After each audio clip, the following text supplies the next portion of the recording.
Dusk, oh, you even took my advice for the mock stuff. You know what? That looks so much better. That looks so good. Maybe even a headband like the monk one, that'll look good. That cat mount still looks so good. It's Jaggies, bunch, like literally 2 polygons rubbing together, but it looks great. Forsaken, first up versus Certified, immediate stun, grip it right after, Fury to follow into a Legendborn, trying to see if he can ramp up into an army of the undeads surrounding Cert as he's got himself full void eruption, everything. It might need to go for disperse. That's a lot of damage taken. Trinket, oh! Holy, the amount of damage he took out of left field. He was just trying to see if he can. Oh, wait, he did send disperse last second, but it didn't even matter at that point. Holy, what is this damage? What was that? Unholy DK is this absolute glass cannon. On this team, we also got ourselves DX in the back. We got Horde Baidia. We got ourselves Sensei. What is that? I was gonna say. I was thinking that was a. Wait, hold on. Look at the horns. And then you have the effect of the swords. I thought that combined together into like one single effect. That looks so cool. From back, it looks like lightning, but it's actually not lightning at all. Stun onto Forsaken as DX got him fully loaded up with Dot's Death Mark and everything for Forsaken. It's going to be down to try to survive the blades. He could deal with the poison damage. He got AMZ, he could drop down. Especially if you're getting hit by Kingsbane. Definitely want to AMZ this as soon as possible. IBF meaning to come out. Got himself a trinket. IBF still having to rotate both of them. Looking to get himself as much survivability as possible. Try and deal with the poison damage as best as he can. Needs healing for the bleeds. If he's caught below 10% health with full bleeds, he doesn't want to get caught below that. Death Pack just to give himself a little bit of extra health to work with. The dots are still rotting him. But if it's caught below 10% health, it's immediate lights out with his bleeds, man. DX just trying to see if he can back up out of there, chilling for just a second. Got himself a quick step, yet another good road. Forsaken looking to get himself as much healing as possible. Cheap shot to follow. Does he have any more damage to follow? Forsaken trying to see if he can get himself a proper go with the Army of the Dead. Grip him back in. He's at no health whatsoever. I think it just, yeah, it's gone. As soon as you have 10% health, it's just danger zone. You could immediately just snap and just die out of nowhere as DX get himself a bit of a reset. We got Dust on the other team, got ourselves WWTDX. There's got to be a better name for that. There's got to be a better nickname I can work with, right? Pieces, we got us a Shad Hunt as well. And DX as well as WTX. Literally same guy playing on 2 characters. I don't know how he's going to end up dueling himself. But what he might have to do is he might just have to let everybody else go in front of him at that point. So he's not literally dueling himself.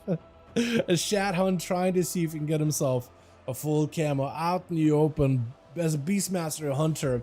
And DX is just trying to make sure, if you ever see him stand still, he just has this character moving around just to make sure the game does not kick him out. Because in Arena, it will like randomly boot you if you're standing still for a little bit too long.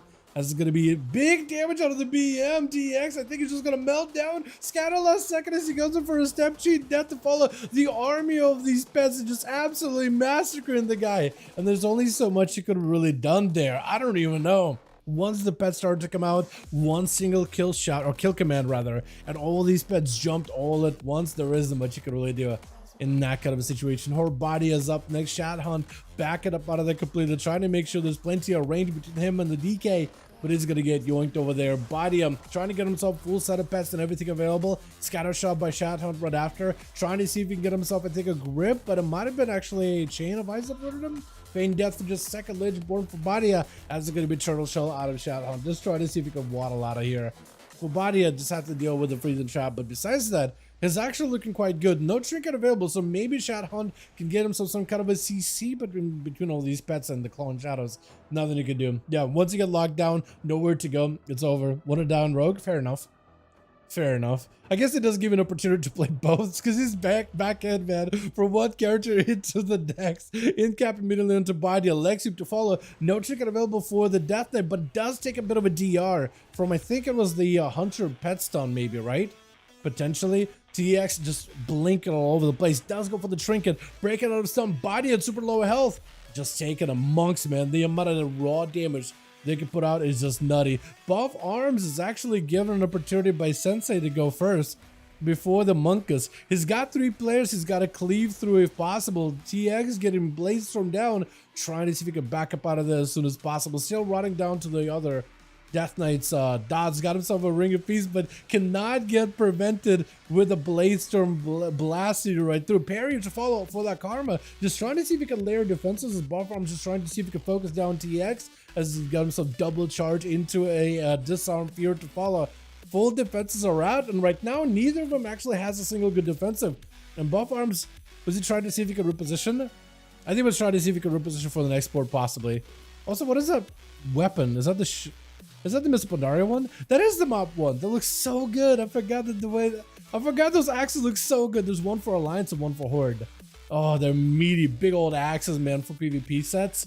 They're actually, I think it's Grievous if I'm not wrong, if not Tyrannical.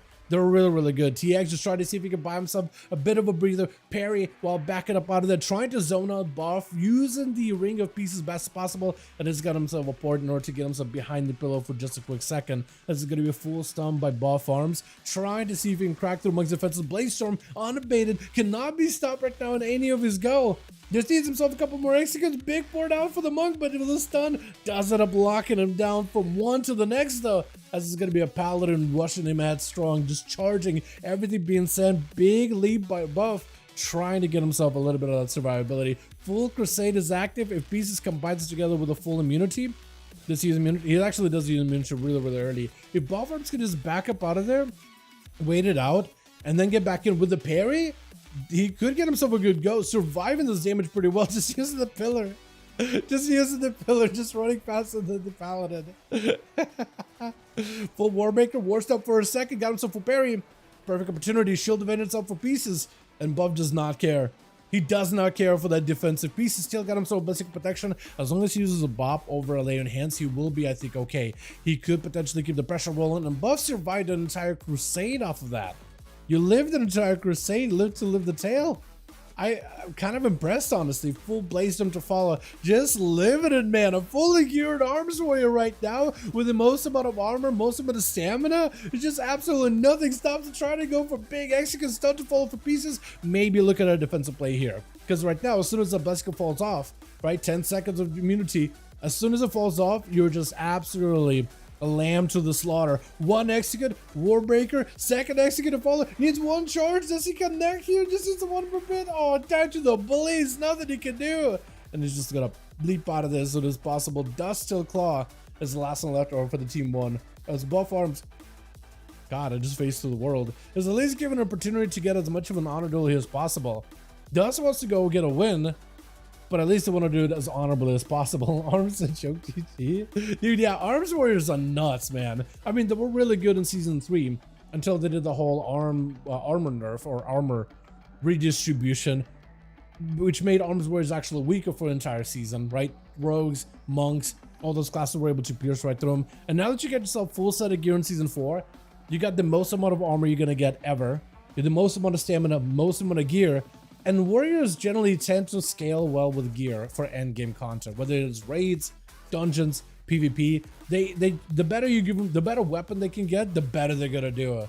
And at the beginning of expansion, you can only get only so well with your weapon.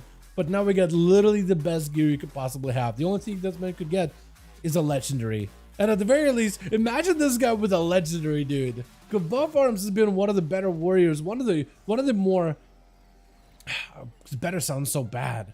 I don't want to compare you boys, but definitely one of the more notable warriors on the NA, and Dalaran Claw is really feeling it. Maybe looking for a karma here really early, trying to rotate whatever defenses they got. That's going to be a double layer between a what's it called, dampen harm and brew, fortify and brew. So he's got himself the most amount of defense possible. Quick stun, maybe this will be enough. Blaze Stone to follow is looking for that karma at literally no health. Literally no health. Buff does not care. He just executing right through it. He's slamming right through. He doesn't care for the karma. This is one good hit. Might just have it here. Big knockup. Dalaran Claw needs a bit of survivability. Knocking him over. Just running him over with a big old execute.